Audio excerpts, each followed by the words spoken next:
자, 수업 좀 쉬셨나요? 우리 이제 신포괄수까지 하겠습니다. 신포괄수까지는 지금 현재 하고 있는 건 아니고요. 그냥 시범 사업이라고 생각하시면 돼요. 그래서 이게 나올 것 같지는 않은데, 우리 쪽에서는 일단 나올 것 같지는 않은데, 일단 들어가긴 하겠습니다. 자, 그게, 그래서 이렇게 차이점만 좀 알려드릴까 하는데, 그 체크포인트 잠깐 볼게요. 체크포인트를 보시면, 자, 도입 배경 보시면 행위별 수까제와 포괄 수까제의 단점을 보완하기 위해서 하는 거고요. 그러니까 단점은 보완하면서 장점을 이제 살리는 그런 제도라고 보시면 되고요. 그래서 그 밑에 보시면 2009년에 신포괄 수까제 시범 도입을 하고 있습니다. 그러니까 시범 도입하고 있고, 그래서 그 차이점을 보시면 아까 포괄 수까제는 7개 질병군에 대해서만 하는 거였고 입원 환자인데, 신포괄 수까제는 모든 입원 환자입니다. 모든 입원 환자가 해당이 되는 거고, 그 다음에 지불 범위를 보시면 여기에 2번 건강지불에 1당 지불에 행위별 수가가 들어가. 결국 신포괄 수까제 안에 행위별 수까제가 슬쩍 도입을 한 거예요. 그래서 이제 어떤 식이냐면 저 뒤를 보시면 좀 아실 거예요. 뒤에 가로 4번을 보시면요. 자, 요게 이제 크게 군을 3개의 군으로 나뉩니다. 하나가 하단 열외군, 그 다음에 정상군, 상단 열외군. 그래서 크게 3개의 군으로 나누는데, 하단 열외군은 행위별 수까제가 적용이 돼. 그러니까 이건 2번 일수에 따라 그렇습니다. 2번 일수가 너무 짧아. 이럴 때 이제 행위별 수까제를 깔아버리는 겁니다. 그리고 정상군. 그래서 이거는 이제 2번 일수가 딱 거기에 해당이 되면 이제 정상군이라고 하는 거고, 이거는 이제 거기에는 포괄 수까제 플러스 별도 보상은 행위별 수까제가 들어가는 거죠. 그래서 행위별 수까제가 되게 많이 들어갑니다. 그럼 이제 상단 열외군이야. 그러니까 조금 2번 일수가 좀 길어. 그러면 정상군까지는 포괄 수까제. 그리고 나머지는 모두 행위별 수까제가 되는 거죠. 그러니까 초과 기간부터는 행위별 수까제가 들어가는 거죠. 그래서 여기서는 정상군을 며칠로 할지는 아직 합의가 안 되고 있다. 이게 확정이 되면 결정이 되겠죠. 예, 그렇게 보시면 되고요. 자, 결국 5번을 보시면 신포괄 수까제의 적용 방식을 보시면 크게 3개가 있는 거죠. 포괄 수까제 플러스 그 다음에 비포괄 수까제. 비포괄 수까제는 행위별 수까제로 하는 거고, 그다음에 가산 수가가 있습니다. 가산 수가는 뭔데? 포괄 수가 곱하기 기간당 가산율이야. 그러니까 기간당 그러면 상급종합병원이면 가산율이 좀 세겠죠. 근데 그냥 병원급이야. 그럼 가산율이 좀 작겠구나. 이렇게 보시면 되고, 이건 이제 포괄 수가의 그 가산율을 곱하는 거고요. 그리고 포괄 수가제는 우리가 알고 있는 기준 점수당 점수당 단가. 이렇게 해서 조정 계수는 말 그대로 그거겠죠. 가치수까지 들어가는 거죠. 그래서 조금 좀 수술이 조금 힘들어. 좀 입원료가 조금 좋은 병원이야.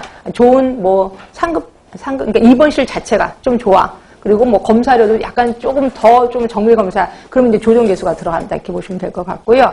그 다음에 비포괄 수까제, 이제 행위별 수까제. 거기에 이제 중환자실, 격리실 이런 것들이 좀 들어가는 거고, 수술 첫 치료도 조금 더 센 수술, 조금 에너지, 닥터들의 스트레스가 좀 쌓이는 수술이야. 그러면 좀 더, 그때 이제 행위별 수까지로 좀 들어가겠다는 거고, 펫도 그렇고 이렇습니다. 그래서 아직까지 정확한 거는 공개를 좀 안 한 상태여서 이 정도만 공개를 한 상태거든요. 그러니까 여러분들은 그 3개의 군으로 이루어져 있고, 거기 안에는 행위별 수까지가 되게 많이 들어가 있구나. 이것만 좀 알고 계시면 좋을 것 같아요. 그래서 신포괄 수까지 얘기를 했고요.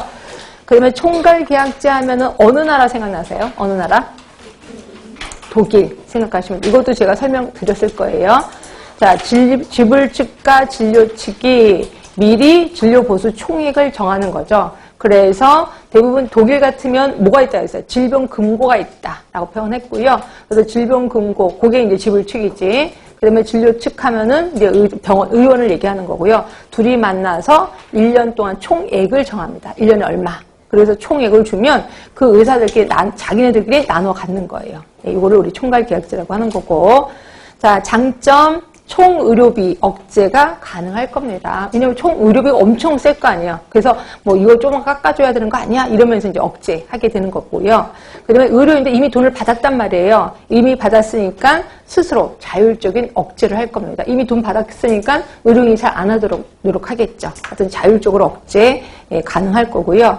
자, 단점을 보시면 첨단 의료 서비스 당연히 도입 안 할 겁니다. 그리고 매년 진료비 계약을 1년에 한 번씩 계약을 하는데, 이때 그 계약을 둘러싼 교섭의 어려움으로 혼란이 올 거다라고 되어 있습니다. 총괄 계약제 얘기를 했고요. 그럼 이제 상대가치 수까제예요. 상대가치 수까제는 기본이 뭐였었어요? 기본이 기본이 행위월수까지죠. 기본이 행위월수까지인데 행위 하나하나마다 가치를 매기는 거예요. 그래서 예를 들어서 이런 거지.